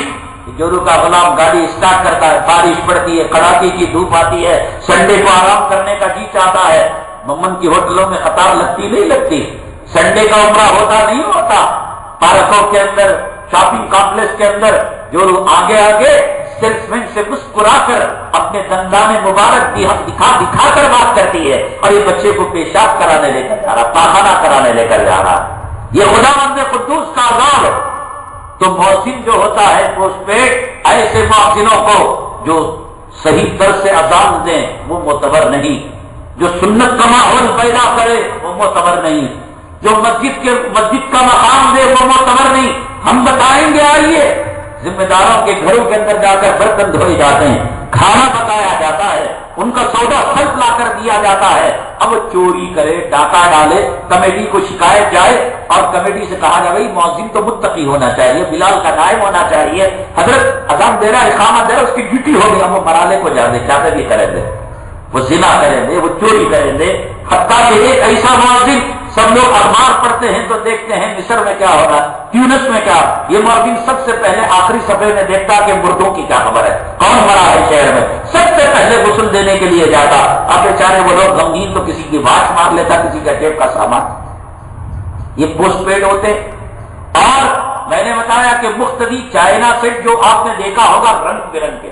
ہر ایک سیٹ الگ رنگ لیے ہوئے، الگ روپ لیے ہوئے، حنفیوں کی مسجد ہے، کوئی آمین چیخ رہا ہے، کوئی پیروں کو چوڑا کیے ہوئے ہے، کوئی عورت بن کر اپنے جو ہے سینے کے اندر دبا رہا ہے، اوپر ہاتھ رکھ کر، مسجد حنفیوں کی، امام حنفی کا اور کمیٹی حنفی کی، چندہ حنفیوں کا، اور کچھ لوگ شر پسندی کے لیے ان حنفیوں کے درمیان آ کر آمین زور سے کہہ کر تانگڑیوں کو چیر کر ان حنفیوں کی نماز کے اندر خلل ڈالنے کے لیے کہ تم محمدی نماز پڑھتے ہو، احمدی نماز پڑھتے ہو یا حنفی نماز پڑھتے ہو، اس طریقے سے آج ہماری مسجد کے اندر رنگ برنگ کے نمازی نظر آتے ہیں۔ ہمیں ضرورت ہے کہ فرقہ باطلہ کے قدموں کو مساجد کی طرف بڑھتے ہوئے روکے، تاکہ امت مسلمہ کے نونہال جو ابھی ابھی نماز سیکھے ہیں ان کو وہ گمراہ کرتے ہیں، ان کو وہ راہ راست سے ہٹانے کی کوشش کرتے ہیں، ان کو آگاہ کرتے ہیں اور ان کو جو ہے بزرگان دین کے راستے سے ہٹاتے ہیں۔ تو اس طریقے سے ہماری مساجد کے جو مصلی اور مقتدی ہیں، حنفیوں کی مسجد ہے، حنفی مقتدی ہونی چاہیے، امام جو ہے حنفی ہونی چاہیے، کمیٹی حنفی ہونی چاہیے، لیکن آپ دیکھیے ہر تیسرے چوتھے آدمی کے بعد ایک فتنہ پرور آدمی ہوتا ہے جو ان حنفیوں کی نماز کے اندر خلل ڈالنے والا ہوتا ہے۔ اور ہم نے بتایا کہ بھئی کمیٹی تو سبحان اللہ یہ تو رام نمبر ہوتی ہے، قرآن شریف کے اندر اللہ نے فرمایا کہ جو کمیٹیاں ہوتی ہیں اور مساجد کے ذمہ دار ہوتے ہیں ان کو اہل تقویٰ ہونا چاہیے۔ جیسے آپ کو کسی کو آپ نے کال کیا، رام نمبر لگ گیا، بے معنی کا پیسہ خرچ ہوا، چندہ ڈالا تو بے معنی ہو گیا، اور آپ نے اس سے کوئی امید رکھی تو بے معنی ہو گئی۔ آج مساجد کے اندر ایسے اماموں کو تقرر کرنے کی کمیٹیاں کوشش کرتی ہیں کہ بھئی ان کو برا نہ لگے، مقتدی بھی راضی ہو، سیاح بھی راضی ہو، اور جو ہے شکار بھی راضی ہو، چھوٹا بھی راضی ہو، مرد بھی راضی ہو، خدا کا نافرمان بھی راضی ہو، خدا کا ولی بھی راضی ہو، شیطان کا پجاری بھی راضی ہو، تہجد گزار بھی راضی ہو، جمہوریت سیکولرزم کا نمونہ ایسے رام نمبر کی کمیٹیاں آج مساجد کے اندر ہیں۔ اور خطبہ جو حضرات ہوتے ہیں وہ صرف جیسے کسی کو ہم مسکال دیتے ہیں عنوانوں کو ٹچ کر کے آگے بڑھ جاتے ہیں، بے پردگی کی تہ میں جا کر بے پردگی کے کیا عیوب ہیں، بے پردگی کے کیا خطرات ہیں، داڑھی مڈانے کے کیا عیوب ہیں، داڑھی مڈانے سے کیا خطرات ہیں، سود کا وبال کیا ہے نا، جیسے مسکال دیا جاتا ہے ایسے ٹیکس کر کر عنوان پر آگے بڑھ جاتے ہیں تاکہ کل کوئی عالم کہے حضرت کیسے تقریر ہوئی، میں تو حالات حاضرہ پر خطاب کرتا ہوں، میں نے سود کے بارے میں بولا، کیا بولا، مسکال دی تو نے رشوت کے بارے میں کیا بولا، مسکال دی تھی تو نے، داڑھی کے بارے میں کیا بولا، تو نے مسکال دی تھی۔ جیسے مسکال کا کوئی معنی مطلب نہیں ہوتا اور آدمی ڈائریکٹ کال کے اندر سے دکھا کر کامیاب بھی ہو جاتا ہے، تو یہ جو کمیٹی کے پال کو کتے کو تباہ ہوتے ہیں اور یہ دنیا کے چاپلوس کتبا ہوتے ہیں، یہ اپنے بیان کے اندر مثال دے کر کمیٹی کو بھی خوش کرنا چاہتے ہیں، عوام کو بھی خوش کرنا چاہتے ہیں۔ کوئی لڑائی نہیں، کوئی جھگڑا نہیں، کسی کو برا نہیں، جورو کا غلام بھی جو ہے صحیح ہے، اور اولاد کو اولاد کے حدیث پلانے والا بھی خوش ہے، دنیا کا پجاری بھی خوش ہے، نمازی بھی خوش ہے۔ ایسا سیکولر، ایسا جمہوری بیان کہ حاکم سے لے کر چمار تک تمام کے تمام خوش ہو جائے، اور جنت الفردوس سے رہنے والے سے منافق جو جہنم کے اگلے پچھلے درجے میں جانے والا وہ تمام کے تمام خوش ہو جائے، ایسا مثال دیا جاتا ہے۔ بہرحال راہب کی جو مجلس تھی، اللہ والوں کی مجلس، نگاہ مرد مومن سے بدل جاتی ہیں تقدیریں۔ ان مجلسوں کے اندر انسان کی زندگیاں بدل جاتی ہیں، جن کے اندر قرآن کا بیان، جن کے اندر تقوی کا بیان، جن کے اندر آخرت کا بیان، اور جن کے اندر اولیاء کرام کے ضمیروں کو جھنجھوڑنے والے واقعات، حالات حاضرہ کی حقیقت، حالات حاضرہ کی سچائی اللہ تبارک تعالیٰ نے کیوں بیان کیا راہب کے واقعے کو؟ اس لیے راہب کی مجلس میں جب یہ نوجوان گیا، اللہ تعالیٰ نے اس کی زندگی کو بدل دیا۔ ایک مرتبہ دو گاؤں تھے اور دو گاؤں کے درمیان ایک پل تھا، ادھر کے لوگ ادھر، ادھر کے لوگ ادھر، اس پل سے آیا جایا کرتے تھے۔ تو وہاں ایک خطرناک جانور یا سانپ یا کوئی چیز بیٹھ گئی، لوگ ہٹانے کی کوشش کی، ہٹنے تیار نہیں۔ راہب کے پاس جادو سیکھنے جانے والا جو اسٹوڈنٹ تھا، جو راہب کی مجلس کے اندر بیٹھا کرتا تھا، اس نے سوچا کہ آج آزمائش کر کے دیکھ لیں گے راہب سچا ہے، بزرگ سچا ہے یا جادوگر سچا ہے۔ تو چنانچہ اس نے ایک پتھر لیا، کہا راہب نے جو تعلیمات مجھے سکھائی ہیں اور جس رب کے بارے میں، توحید کے بارے میں، وحدانیت کے بارے میں جو درس دیا ہے، اس رب کا نام لے کر میں مارتا ہوں، یہ کہہ کر جو مارا تو جانور ہٹ گیا۔ اب اس کو یقین ہو گیا کہ راہب کی تعلیمات سچی ہیں، اس لیے کہ آج اس آزمائش اور امتحان میں کامیاب ہو گیا اور جادوگر جھوٹا ثابت ہو گیا۔ اللہ تعالیٰ کی مدد، اللہ تعالیٰ کی نصرت جو ہے راہب کے ساتھ ہے۔ چنانچہ اس کے بعد یہ کرنے لگا کہ جو اندھے ہوتے ان کو شفا دے دیتا، اور جو لنگڑے ہوتے اللہ تعالیٰ سے دعا کراتا، اللہ تعالیٰ سے دعا کرتا تو یہ جو ہے لنگڑا شفا یاب ہو جاتا، چلنے لگتا۔ بادشاہ کا ایک ہم نشین اندھا ہو گیا تھا، بادشاہ بڑے تحفے تحائف لا کر اس راہب کے پاس جانے والے نوجوان سے کہا کہ تمہارا ہاتھ لگتے ہی اندھے کو شفا مل جاتی ہے، تم شفا دیتے ہو؟ اس نے کہا میں نہیں شفا دیتا، اللہ شفا دیتا ہے۔ اب جب اس نے کہا اللہ شفا دیتا ہے تو بادشاہ کو آیا بڑا غصہ کہ میرے علاوہ بھی کوئی اللہ، میرے علاوہ بھی کوئی رب ہے جس کو تم مانتا ہے؟ اس نے کہا ہے، تو کہا کہ جاؤ پہلے، سب سے پہلے وہ جو راہب جس نے اس کو تعلیم دی تھی اس کو بلاؤ، اور بلانے کے بعد کھلے میدان کے اندر اس کو رکھا گیا، سارے لوگ علاقے کے جمع ہوئے، ایک آرا لے کر راہب کے سر پر رکھا گیا اور کہا گیا کہ کیا تم مجھے رب نہیں مانتے، خدا نہیں مانتے؟ اس نے کہا نہیں نہ مانوں گا۔ تو آرے سے اس راہب کو چیر دیا گیا تاکہ اس منظر کو دیکھ کر وہ بچہ بھی ملاتے اور اس کی ربوبیت کا وہ دعویٰ کرنے لگے، اور خداوند قدوس کی ربوبیت کے دعوے سے وہ مکر جائے۔ لیکن اس نے کہا میں نہیں مانوں گا چاہے راہب شہید کیوں نہ ہو جائے۔ چنانچہ کہا کہ اس کو عبرتناک سزا دینی چاہیے۔ اس بچے کو لے جا کر پہاڑ کی چوٹی پر رکھا گیا اور دھکے دے کر نیچے گرانے کی کوشش کی۔ اللہ تعالیٰ کی مدد آئی، پہاڑ پر زلزلہ آیا، اللہ تعالیٰ نے اس نوجوان کے قدم کو جما لیا، اور جو لوگ گرانا چاہتے تھے زلزلے کا شکار ہو کر وہ تباہ ہو گئے اور برباد ہو گئے۔ پھر اس کے بعد بچ کر یہ بادشاہ کے پاس آیا، بادشاہ نے کہا تم زلزلے میں تباہ نہیں ہوئے، برباد نہیں ہوئے؟ کہا کہ نہیں ہوئے، اللہ نے میرا بچا لیا۔ کہا کہ تم ایسے نہیں مرو گے۔ ہاتھ پیر باندھ کر کشتی میں بٹھایا گیا، 2-4 لوگوں کو ذمہ داری دی گئی کہ بیچ سمندر میں موجوں کے طوفان کے اس کے حوالے کر دو اور تم کشتی سے واپس آ جانا۔ کشتی جب درمیان کے اندر گئی تو کشتی ایسے بھور میں پھنسی اور ایسے پھپڑے آئے کہ کہ ڈبانے والے ڈوب گئے، اللہ نے کشتی کو سلامتی کے ساتھ اس نوجوان کو ساحل تک پہنچا دیا اور وہ دوڑ کر بادشاہ کے پاس آیا۔ بادشاہ نے پوچھا کہ کیا ہوا؟ کہا اللہ نے مجھے بچا لیا، تجھے تباہ کر دیا اور تیرے لوگوں کو ڈبا دیا۔ کہا کہ بڑا عجیب معاملہ ہے۔ تو پھر اس کے بعد آرے سے اس کا سر چیرنا چاہا، وہ بھی نہیں ہوا۔ تو اس کے بعد اس لڑکے نے بادشاہ سے کہا آخر تو چاہتا کیا ہے؟ کہا کہ میں تجھے مارنا چاہتا ہوں، میری ربوبیت کا اور میری خدائی کا تو انکار کرتا ہے، کسی اور خدا کو مانتا ہے۔ کہا کہ اچھا ٹھیک ہے، ایک کام کر، سارے دنیا کے لوگوں کو ایک میدان میں جمع کر لے اور سولی اور پھانسی کا پھندا تیار کر لے اور میرے گلے کے اوپر سولی کا پھندا لٹکا دینا، ہاتھ پیر باندھ دینا اور ایک تیر چلانا، اور وہ تیر چلاتے وقت یہ کہنا کہ یہ لڑکا جو راہب کے پاس تعلیمات حاصل کیا، اس کے رب کے نام سے، اس کے خدا کے نام سے جو یہ لڑکا نام لیتا ہے اس کے نام سے میں تیر چلاتا ہوں، چلانا۔ تو چنانچہ وہ تو اس کو قتل کرنا چاہتا تھا بادشاہ،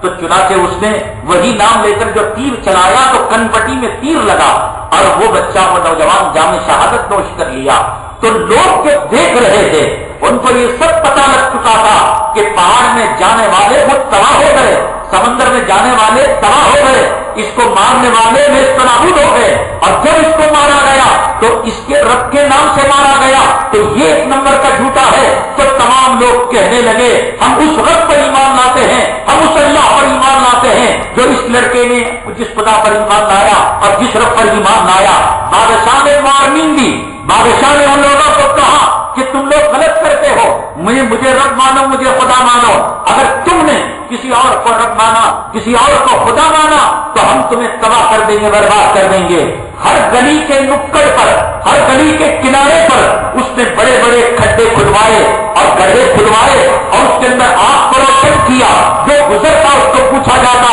کہ تم کس رب کو مانتے ہو، بادشاہ کو مانتے ہو یا اس جو ہے غلام کے رب کو مانتے ہو؟ ہر آدمی یہی کہتا ہم اس غلام کے رب کو مانتے ہیں۔ تو پھر وہ بادشاہ اپنے وزیروں کے ذریعے سے، کارندوں کے ذریعے سے ان کلمہ کو مسلمانوں کو اس جہنم کے اندر، اس آگ کے اندر سے جو ظاہر میں جہنم بنی ہوئی تھی اس کے اندر ڈال دیا جاتا۔ اللہ تبارک تعالیٰ نے فرمایا والسماء ذات البروج والیوم الموعود وشاہد ومشہود قتل اصحاب الاخدود النار ذات الوقود۔ اللہ آسمان کے بروجوں کی قسم، آسمان کی قسم، اور اس وقت جو حاضر تھے، موجود تھے، ان کی قسمیں کھا کر فرماتے ہیں ارے لوگوں وقت کے حالات آ رہے ہیں، وقت کا ستمگر لوگوں کو جام شہادت پینے پر مجبور کرتا ہے، ٹینکوں کے نیچے سلا کر ان کی لاشوں کی روٹیاں بنائی جاتی ہیں، ان کو ابو غریب جیل بھیجا جاتا ہے، ان کو گوانتانامو جیل بھیجا جاتا ہے، ان کے سامنے قرآن کی توہین کی جاتی ہے، ان کے سامنے مساجد کو شہید کیا جاتا ہے۔ ایسا ہی ایک بادشاہ آیا تھا، اہل ایمان، اہل حق کو تباہ کر رہا تھا، برباد کر رہا تھا۔ قتل اصحاب الاخدود النار ذات الوقود اذ هم علیہا قعود وهم علی ما یفعلون بالمؤمنین شہود۔ پھر اس کے بعد اللہ تعالیٰ نے فرمایا یہ زیادہ دن یہ کھیل نہیں چل سکا۔ اللہ تعالیٰ نے اصحاب الاخدود کو، جو گڑھا کھودنے والے، خندق کھودنے والے، آگ لگانے والے تھے، اللہ تبارک تعالیٰ نے ان کو تباہ کر دیا، اللہ تعالیٰ نے ان کو برباد کر دیا۔ وما نقموا منهم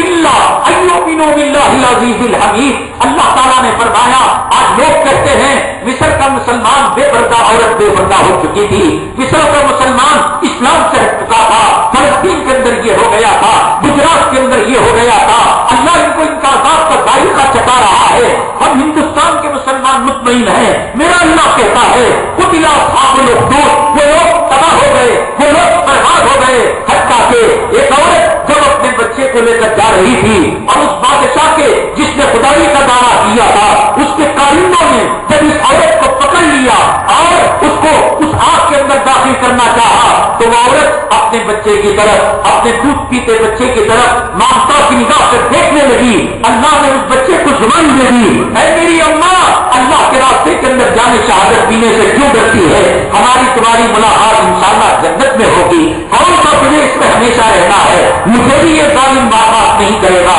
چنانچہ بچے کو حوصلہ دلانے سے اس عورت نے یہ اقدام کیا اور اس آزمائش اور اس امتحان کا سامنا کیا اور اس بات کے اندر ڈال دیا گیا، پھر بچے کو آگ کے اندر ڈال دیا گیا۔ اللہ نے فرمایا وَمَا نَقَمُوا مِنْهُمْ إِلَّا أَن يُؤْمِنُوا بِاللَّهِ الْعَزِيزِ الْحَمِيدِ، یہ اس لیے نہیں کہ انہوں نے کوئی گناہ کیا تھا، قصور کیا تھا، جرم کیا تھا جو ان کو ان کی جرموں کی سزا مل رہی ہے، إِلَّا أَن يُؤْمِنُوا بِاللَّهِ الْعَزِيزِ الْحَمِيدِ، اس لیے کہ یہ اللہ پر ایمان لانے والے تھے، یہ محمد مرسی کے ماننے والے تھے، یہ اسلامی جھنڈے کے ماننے والے تھے، یہ نظام فاروقی کے ماننے والے تھے، یہ نظام صدیقی کے ماننے والے تھے، یہ خلافت راشدہ کی یاد کو تازہ کرنے والے تھے۔ آج پوری دنیا کے اندر دجالی طاقتیں یہ چاہتے ہیں کہ اسلام کا رشتہ مسلمانوں سے ختم ہو جائے، اور نئے طریقوں سے مسلمانوں کو گمراہ کیا جا رہا ہے، اور ائمہ ضلالت اور دجال کے نمائندے آج دنیا کے اندر اسلامی تعلیمات سے لوگوں کو دور کرنا چاہتے ہیں، بے حیائی پھیلانا چاہتے ہیں، عیاشی پھیلانا چاہتے ہیں، زنا کو عام کرنا چاہتے ہیں، بے پردگی کو عام کرنا چاہتے ہیں۔ کچھ مہینے پہلے اخباروں کے اندر سرخیاں بنی ہوئی تھیں ایک مدعا کو لے کر کہ لڑکی کو بالغ 16 سال میں مانا جائے، 18 سال میں مانا جائے۔ مجھے تو اس وقت مجھے بھی سمجھ میں نہیں آیا یہ کون سی بحث ہے؟ ہندوستان کے باشندے پانی کے لیے، بجلی کے لیے، سڑک کے لیے، ایجوکیشن کے لیے تڑپ رہے ہیں، بھوک مری کا شکار ہے، بیمار ہے، دوائیاں نہیں مل رہی ہیں، اور پارلیمنٹ کے اندر بحث کی جا رہی ہے کہ لڑکی کو 16 سال میں بالغ کورٹ تسلیم کرے یا 18 سال کے اندر تسلیم کرے۔ لیکن شادی کے معاملے کے اندر کورٹ کا فیصلہ ہے 18 سال ہی بعد لڑکی شادی کر سکتی ہے۔ اس معاملے کے اندر ڈکلیریشن دے دیا کورٹ نے، عدالت نے، کہ رجسٹر میرج کے لیے لڑکی کی یہ عمر ہونی چاہیے، لیکن حد بلوغت کے لیے کہ لڑکی کو بالغ پر مانا جائے 16 یا 18 میں۔ میں نے کہا کیوں یہ بحث کر رہے ہیں، کس لیے یہ بے ضروری بحث ہے؟ وہ کوئی لڑکی 12 میں ہو جاتی ہے، کوئی 11 میں ہو جاتی ہے، 16 میں ہو تو کیا ہوا، 21 میں ہو تو کیا ہوا؟ اللہ تعالیٰ ہمارے اکابرین کے درجات کو بلند فرمائے۔ حدیث میں آقا نے فرمایا اتقوا فراست المؤمن فإنه ينظر بنور اللہ، مومن کی فراست سے بچو، وہ اللہ کے نور سے دیکھتا ہے۔ میں نے ایک عالم کا لٹریچر اس سلسلے میں پڑھا، یہ 16 سال کی بحث یا 18 سال کی بحث اس لیے نہیں ہے کہ لڑکی کب بالغ ہوتی ہے کب بالغ نہیں ہوتی، بلکہ اس لیے ہے کہ قانون ایک ہے کہ لڑکی بالغ ہونے کے بعد اگر رضامندی سے زنا کرتی ہے تو نہ زانی کو سزا دی جا سکتی ہے نہ لڑکی کو سزا دی جا سکتی ہے۔ اب سوال یہ ہے کہ 16 سال کے بعد سزا نہ دی جائے یا 18 سال کے بعد سزا نہ دی جائے، تو ہندوستان کی جو عدالت ہے، ہندوستان کا جو قانون مقدس بندھن کے بارے میں جو 18 سال عمر طے کرتا ہے، آج ان کے ماننے والے کہتے ہیں نہ، زنا کے معاملے کے اندر پہلے 2 سال پہلے چھوٹ دے دینا چاہیے کہ لڑکی کو 16 سال میں بالغ مان لینا چاہیے، تاکہ 16 سال کے بعد لڑکا لڑکی زنا کریں اپنی رضامندی کے ساتھ، اپنی پسند کے ساتھ، تو پھر قانون اس کے اندر مداخلت نہیں کر سکتا، قانون آگ نہیں آ سکتا۔ اب مسئلہ سمجھ میں آیا، اب یہ جو ہے دال کے اندر کالا کیوں ہے سمجھ میں آیا کہ یہ 16-18 سال کی بحث اس لیے ہے کہ 16 سال کے بعد لڑکی اپنی مرضی سے کسی لڑکے کے ساتھ بدکاری کرے، زنا کرے، لے کر چلی جائے تو قانون اس کے اندر مداخلت نہیں کرتا، لڑکے کو سزا نہیں دیتا، جبکہ قرآن یہ کہتا ہے کہ 70 سال 80 سال کی بوڑھی ہو اور 100 سال کا بوڑھا ہو، الزانیۃ والزانی، اگر زانیہ عورت اور زانی مرد فجلدوہما، کہا کہ ان کو کوڑے لگاؤ اگر یہ غیر شادی شدہ ہیں، اور اگر یہ شادی شدہ ہیں ایسی عبرتناک سزا دو ان کو کہ دنیا کے لوگ دیکھ کر زنا کا نام اپنے منہ سے نہ لیں۔ پھر اس قانون کے تحت جو اینٹی ریپ لا، جو زنا مخالف قانون بنایا گیا، زنا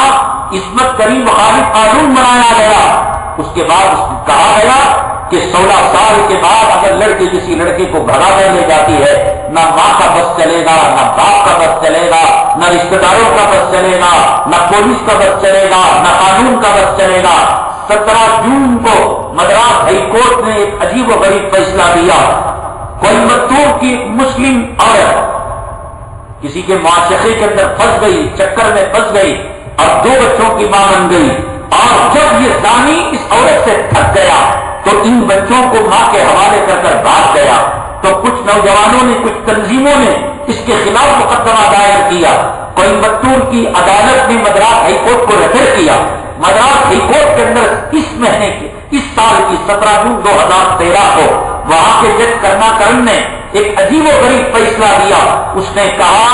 کہ جو مرد اگر کسی عورت سے تعلقات کو قائم کرتا ہے تو اس کے لیے وہی حقوق ملیں گے جو شادی شدہ کو ملا کرتے ہیں۔ اب یہ عورت اپنے زانی مرد سے نام و نسخے کی حقدار ہے۔ اب یہ عورت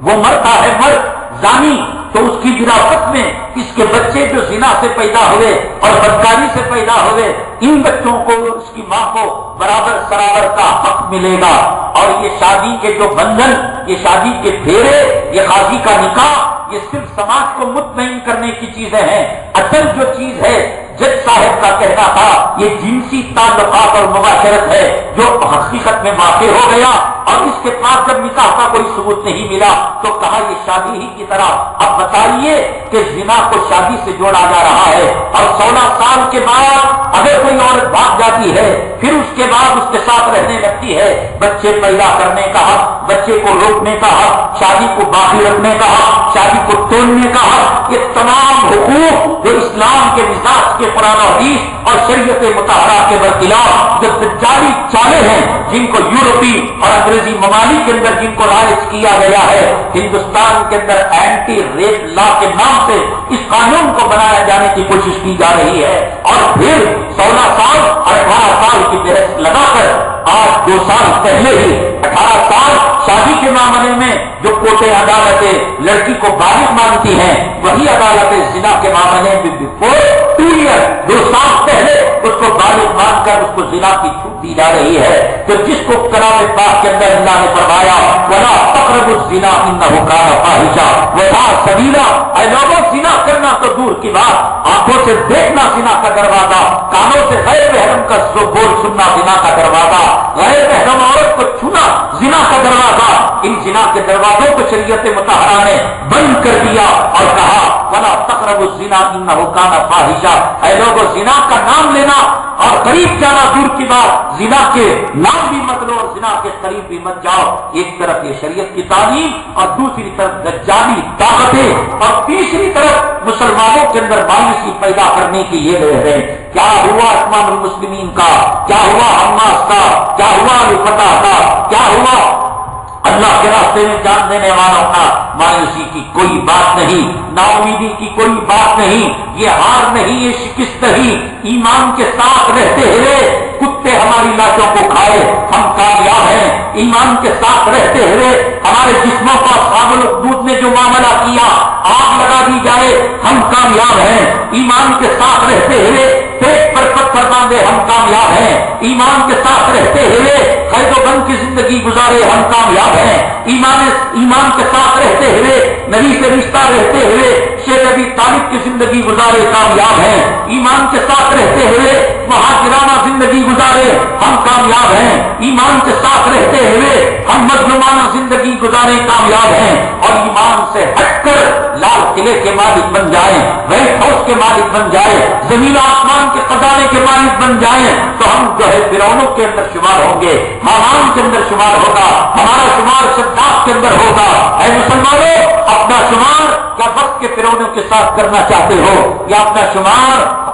اصحاب اخدود کے ساتھ، آپ کے گڑھوں میں پڑنے والے مظلومین کے ساتھ، صحابہ کرام کے ساتھ، اصحاب بدر کے ساتھ اور اصحاب احد کے ساتھ کرنا چاہتے ہو؟ فیصلہ آپ کے ہاتھ میں ہے۔ میں نے بتایا کہ جو لوگ اللہ کے راستے میں چلتے ہیں اللہ کی مدد نصرتیں آتے ہیں۔ میں نے بتایا کہ ایک بادشاہ دیکھا کہ اپنے گدھوں کو جو لے کر جا رہا ہے بالکل ڈسپلین کے ساتھ اور نظم و ضبط کے ساتھ لے جا رہا ہے، ایک گدھا آگے پیچھے نہیں، ایک کے قدم اٹھتے ہیں تو دوسروں کے قدم اٹھتے ہیں، اور ایک کے قدم گرتے ہیں تو دوسروں کے قدم۔ تو بادشاہ بڑا پریشان ہوا، ہمارے ملک کے اندر ڈسپلین کا کوئی نام نہیں اور نظم و ضبط کا کوئی نام نہیں، کہ کوئی وزیر آگے کوئی وزیر پیچھے، کوئی موٹا کوئی دبلا کوئی اونچا کوئی گڈا، اور دربار میں جمع ہوتے ہیں، لگتا ہے کہ کچرا ڈال دیا گیا ہو۔ کیا ملک کے اندر تم اپنا نام اور ڈسپلین اور نظم و ضبط قائم کر سکتے ہو؟ وہ مٹی سے برتن بنانے والے کمہار نے کہا بادشاہ جہاں بنا بنا تو سکتا ہوں لیکن فل پاور مجھے دینا پڑے گا، میں جو چاہے کر سکتا ہوں۔ بادشاہ نے لکھ کر دے دیا اس لیے کہ ملک کے اندر امن اور سلامتی کو لانا تھا۔ چنانچہ جب اس نے ملک کی سلامتی اور ملک کے اندر لا اینڈ آرڈر کی پورا کنٹرول اپنے ہاتھ کے اندر لے لیا تو سب سے پہلے ایک چور کا مقدمہ پیش ہوا۔ تو قاضی صاحب نے کہا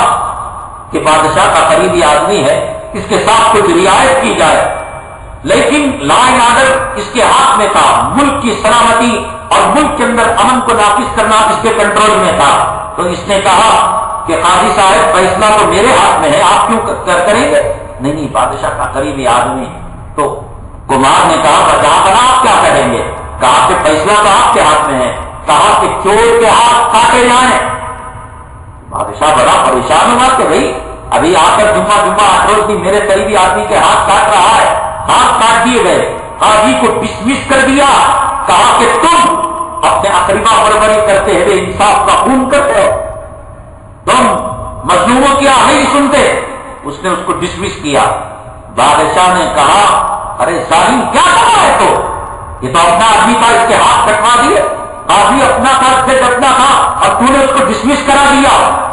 بادشاہ تم کچھ نہیں کر سکتے، کہہ نہیں سکتے، اس لیے کہ پاور تم نے میرے ہاتھ کے اندر دیا ہے۔ لوگوں جلاد کو بلاؤ، ہاتھ کے اندر تیز چھری دو،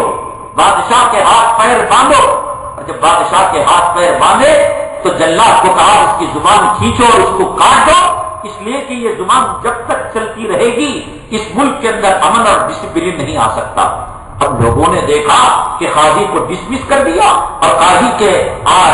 بادشاہ کے قریبی آدمی کے ہاتھ کٹوا دیے اور بادشاہ کی زبان کو کاٹ دیا۔ پورے ملک کے اندر دن رات جو ہے سائلنٹ ہو گیا اور بات جیسے کمار کہتا تھا ویسے امن اور ڈسپلن آ گیا۔ تو جو قوم زبان کی بات نہیں مانتی وہ جوتوں کی زبان سنتی ہے اور بھوتوں کی زبان جو ہے جانتی ہے، اس کو وہی لینگویج اس کو استعمال کرنا پڑے گا۔ مسلمان حالات حاضرہ کو سمجھے، مصر کے حالات کو سمجھے، ملک کے شام کے حالات کو سمجھے،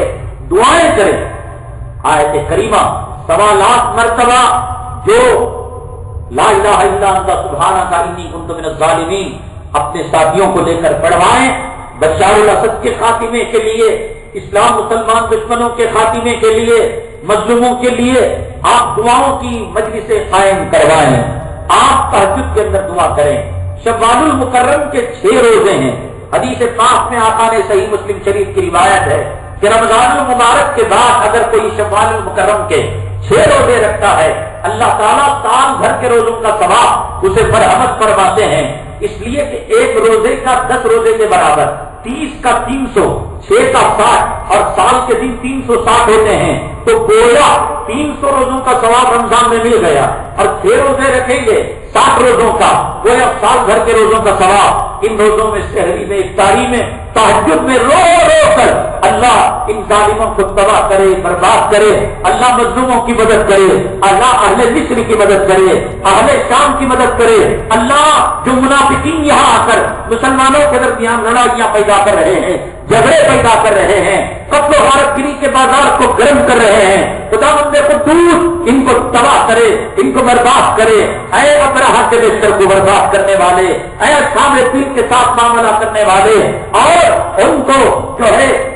بھوسی بنانے والے، قوم لوط کی برس اپستی کو پلٹنے والے، دعائیں کریں، روئے، روزہ رکھیں، صدقہ کریں، خیرات کریں، یہ ہماری ایمانی اور اسلامی یہ ہمارا فریضہ ہے۔ تب دیکھیں اللہ تعالیٰ کیوں نہیں ہماری دعا کو سنتا، کیوں اللہ تعالیٰ ہماری فریاد کو نہیں سنتا۔ ضرور اپنی دعاؤں میں ان مظلوموں کو یاد کریں، ان ظالموں کے حق میں بددعا کریں اور جو ہے جتنا ہو سکے چھوٹے بچوں کو ساتھ رکھ کر ان معصوم بچوں کو یہ جملے کہلوا کر اے اللہ ملک کے شام کے ظالموں کا خاتمہ فرما، اے اللہ مصر کے ظالموں کا خاتمہ، چھوٹے چھوٹے ننھے منھے بچے وہ اپنی زبان سے کہیں گے، اللہ کو رحم آئے گا، اللہ کو پیار آئے گا، اللہ مسلمانوں کے ساتھ رحم و کرم کا معاملہ فرمائیں گے۔ آج مسلمان گناہ کر کر، آج مسلمان معصیتیں کر کر ہزاروں قسم کی پریشانیوں کے اندر مبتلا ہے۔ ان پریشانیوں میں ایک پریشانی یہ ہے بیٹا بھی کماتا ہے، بیٹی بھی کماتی ہے، کرایہ بھی آتا ہے، انکم بھی ہے، لیکن ساتھ خیر و برکت نہیں ہے۔ ایک صحابی اللہ کے حبیب پاک جناب محمد رسول اللہ صلی اللہ علیہ وسلم کے پاس تشریف لائے اور آپ سے عرض کیا، اے اللہ کے حبیب پاک صلی اللہ علیہ وسلم، روزی روٹی اس نے میرے منہ پھیر لیا ہے، میری طرف بالکل آنے کے لیے تیار نہیں، ایک ایک دعوے کے محتاج ہو گئے ہیں، ایک ایک روٹی کے ٹکڑے کے محتاج ہو گئے ہیں۔ اللہ کے حبیب پاک جناب محمد رسول اللہ صلی اللہ علیہ وسلم جو امت پر کروڑوں اربوں خربوں ماؤں سے زیادہ ممتا رکھنے والے، شفقت رکھنے والے، 3 منٹ کا ایک نسخہ وہ صحابی کو دیتے ہیں، وہ صحابی اس پر عمل کرتے ہیں، اس کے بعد آ کر وہ صحابی فرماتے ہیں، اے اللہ کے حبیب پاک صلی اللہ علیہ وسلم، مال اتنا آ گیا، دولت اتنی آ گئی، روٹی کی اتنی فراوانی ہو گئی کہ اب گھر میں رکھنے کے لیے جگہ نہیں ہے، کوئی نسخہ بتائیے کہ اس مال و دولت کو کہاں رکھوں؟ وہ 2.5 منٹ 3 منٹ کا نسخہ کائنات کے حکیم، کائنات کے مشفق، کائنات کے مربی، کائنات کے رحم کرنے والی، ماؤں سے زیادہ مانگتا شفقت کرنے والی ذات گرامی کیا نسخہ دیتے ہیں امت محمدیہ کو؟ انشاءاللہ اگلی جمعہ آپ کے سامنے ایک نئے عنوان کے ساتھ عرض کریں گے۔ اللہ تعالیٰ سے دعا ہے اللہ تعالیٰ امت مسلمہ پر رحم و کرم کا معاملہ فرمائے، اللہ تبارک تعالیٰ ظالموں کا خاتمہ فرمائے، اللہ تعالیٰ مظلوموں کی مدد فرمائے، اللہ تبارک تعالیٰ حرمین شریفین کی اور بالخصوص اسلامی ممالک کی اور بالعموم پورے عالم اسلام کے اندر پوری دنیا میں جہاں کہیں مسلمان کلمہ کو رہتا ہو، اللہ اس کی ظاہری باطنی جسمانی روحانی حفاظت فرمائے۔ آمین۔ الحمد للہ رب العالمین۔